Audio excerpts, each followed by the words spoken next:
Hey there, welcome to Breakfast with Mark Daniels for Thursday, January 30th, 2020. Weather for Long Island for the rest of the work week, that's today and tomorrow. Temperatures averaging around 40 by day and about 25 to 30 by night. It stays dry till the weekend. Saturday, mid-40s and a chance of rain. Super Bowl Sunday, mid-40s and partly cloudy. So recapping yesterday's, should we move the Super Bowl to Saturday and make it Super Saturday, or keep it where it is, Super Sunday? Heather commented on Facebook, she says, keep it Super Sunday. Stacy, she also said, Sunday. Sundays are made for football, at least from September to February. Wendy said, Sundays for sure. I like tradition. It'd be nice to have Monday off or go in late.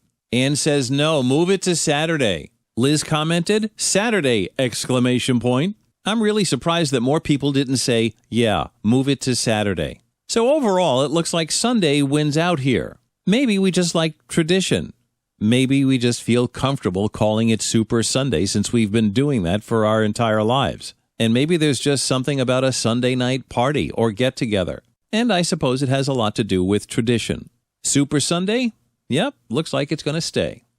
Some sad news this week. Longtime New York radio DJ Harry Harrison has passed away. And when I hear the name Harry Harrison, it brings me back to when I was a kid.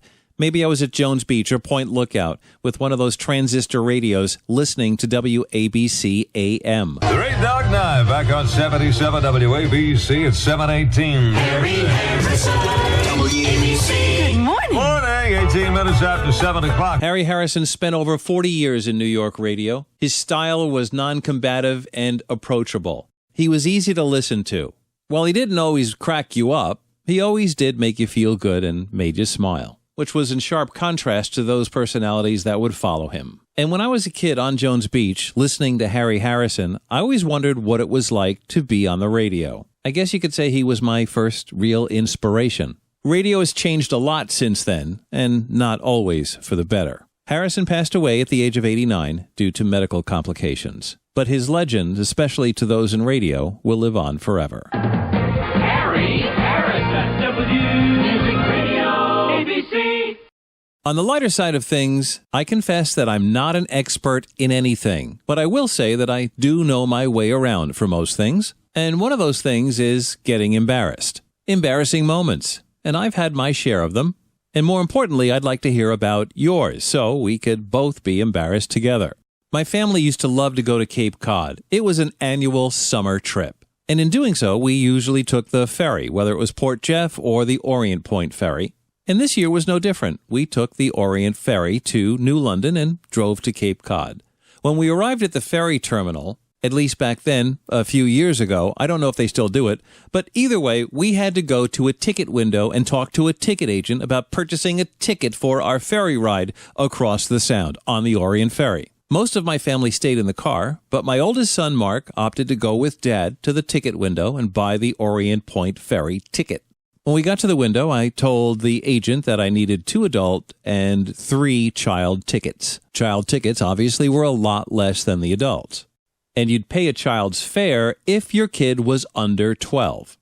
My oldest son, normally very talkative, got silent at that moment, and as the agent is counting back the change and handing me the tickets, my oldest son, Mark, reminded me in front of the agent that I'm no longer 11, Dad, I'm 12. I should have a full-priced fare, an adult fare. And he was absolutely right. His birthday is in early August, and I guess we must have gone the second week in August, and somehow I forgot he turned 12. So my eyebrows went up, the agent's eyebrows went up, the agent looked at my son, and then glared at me.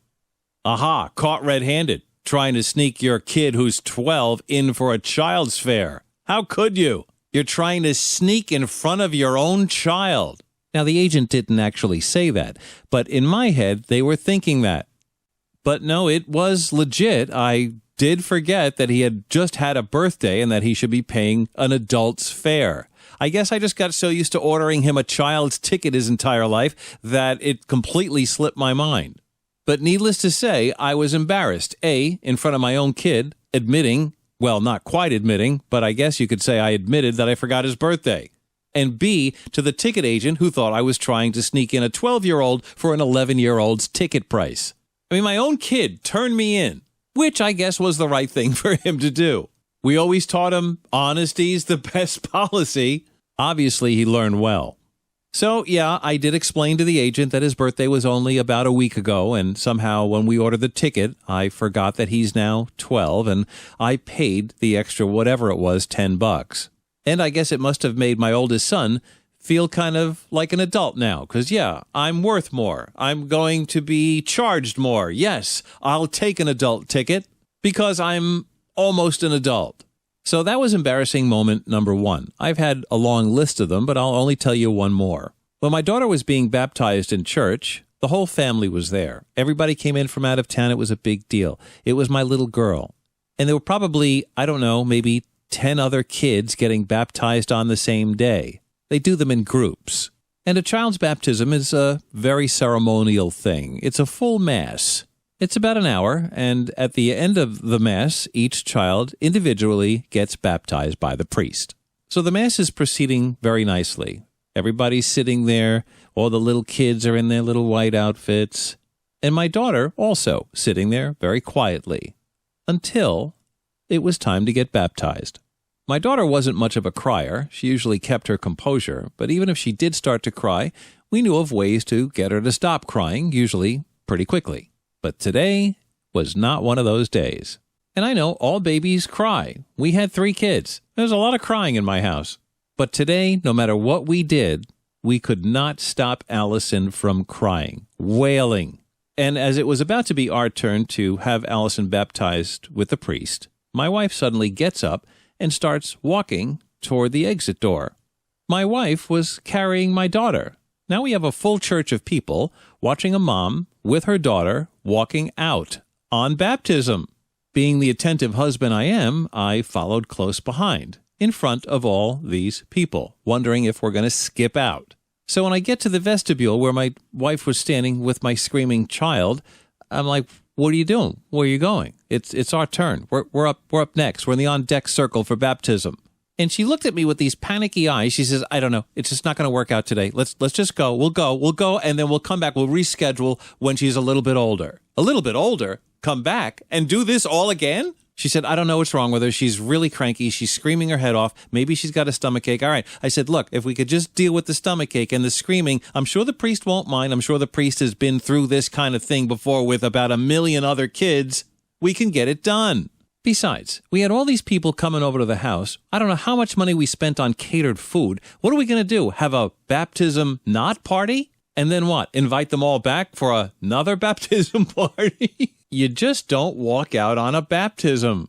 Anyway, by this time, my daughter seemed to have settled a little bit. She was still antsy, but I knew we'd be able to get through it. So we left the vestibule. We walked back into this giant church full of people, all eyes on us. And you know, in a church, especially this kind of church, because it's very tall ceilings, there's a lot of echo, you could hear every single footstep we made. All eyes were upon us because we were holding up the process, and we sat down and waited for the priest to ask us to join him on the altar for my daughter's baptism. Probably one of my most memorable, embarrassing moments. I'm sure you have at least one really good one you'd like to share. Send me an email. Tell me all about it. What happened? How did you get embarrassed? Your embarrassing moments. Breakfast with Mark Daniels at gmail.com.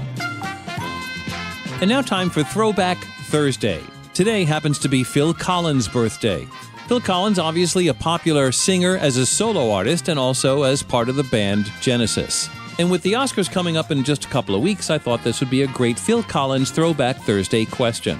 Phil Collins won 1 Oscar in his career, at least so far. Can you tell us exactly what he won the Oscar for?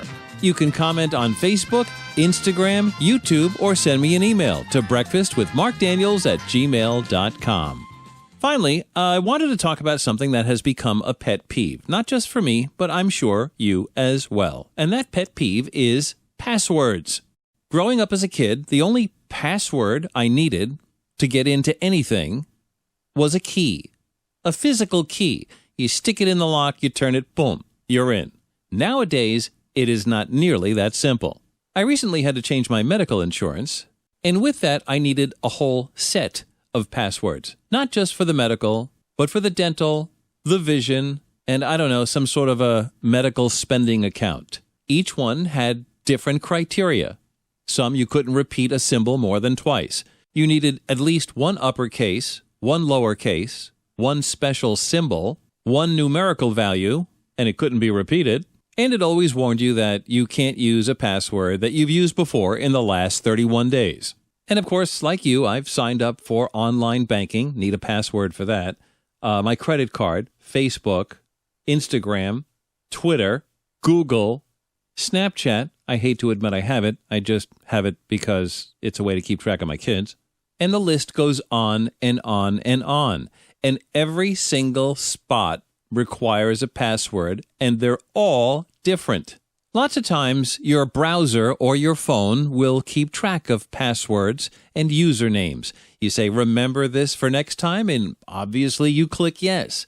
But what happens when you need a new device, or that device fails? What do? All those passwords that your device was remembering for you now suddenly, poof, are gone. Really, what was happening here is that technology was lulling us into a false sense of security. You log on to whatever, let's say your banking site, boom, there's your username and password. It fills it in for you. You click log on and you log on. Because you never have to remember the password if your thing is going to remember it for you, and now suddenly your thing is no more and you don't have the password. You forgot it. And of course, God forbid you forget your password like I have many times. You can go in and say, forgot password. Just click it, forgot password. Now they bring you to another screen. Now they're going to challenge you to make sure you are you. And then they give you that screen with letters that are wavy, distorted, weird symbols, and you're supposed to write in what they are. Don't you feel like a dope? And then you have to click that box, I am not a robot. Sometimes when you're trying to retrieve your password or to reset it, they bring you to a screen that has about 9 different pictures, little pictures. And it will say, click the pictures that show cars. This is even more challenging because you look at every one of those little pictures, and if there's a taillight, just a taillight in one of those frames, you better click it or they're not letting you in. Now, I know what you're saying. Daniels, you probably should have wrote down the username and password and filed it on paper somewhere. I know, I'm guilty of it, but it's the heat of the moment. You're trying to get onto a site. It's important. You got to do something now. So you figure, all right, the password, username, but I'll never forget it. And then 2 weeks later, when you go back in, you forgot it. And how many times have you sat in front of your computer, your laptop, your iPad, your phone, and you attempt to guess at the password that you used when you set up the account? And by now, I think we all know that you get 3 chances, 3 strikes, and you're out. Just like Major League Baseball. Locked out on that 3rd attempt, and you have to call the 1-800 number, talk to a human after waiting on hold for 38 minutes to see if you can reset your password, if you can prove you are you to them. And many sites often warn you to change your password every so often to keep the criminals guessing. As it turns out, the only one guessing at the password is me. And all those security questions. What was your mother's maiden name? What was the name of the street you lived on when you were 7? What was the name of your first pet? Now, would that be the first pet when I was a kid or after I got married? And would I remember which pet to choose when it's asking me to fill in the blank? What was your 3rd grade teacher's name? Where did you meet your spouse? Now, are they talking about specific, or are they talking about a town? Are they talking about a region? I don't know. The bottom line here is passwords are out of control. It's yesterday's technology. Listen, when AOL first came on and you had that first computer that logged on to the internet with that funny sound,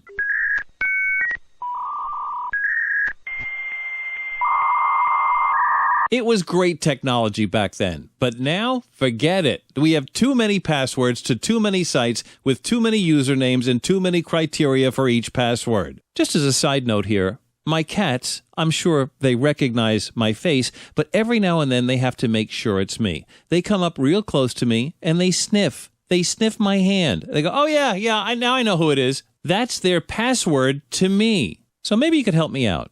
We all have a million passwords. Do you have a surefire method to keep track of all your usernames and passwords for all the different sites that you use? I'd love to hear about it. Or is it just driving you crazy like me? You can comment on Facebook, Instagram, or send me an email to breakfastwithmarkdaniels@gmail.com. That'll do it for this episode of Breakfast with Mark Daniels. Thanks for listening. Breakfast with Mark Daniels is available on Facebook, Instagram, YouTube, Spotify, Apple iTunes, Alexa, and Buzzsprout.com. Just search Breakfast with Mark Daniels. Tomorrow I'll get you ready for the weekend, and a big weekend it is. Super Sunday is coming. I'd love to have you advertise with us. Just send me an email to breakfastwithmarkdaniels@gmail.com. Don't forget to like and share, and we'll see you tomorrow for Breakfast with Mark Daniels. Have a great day.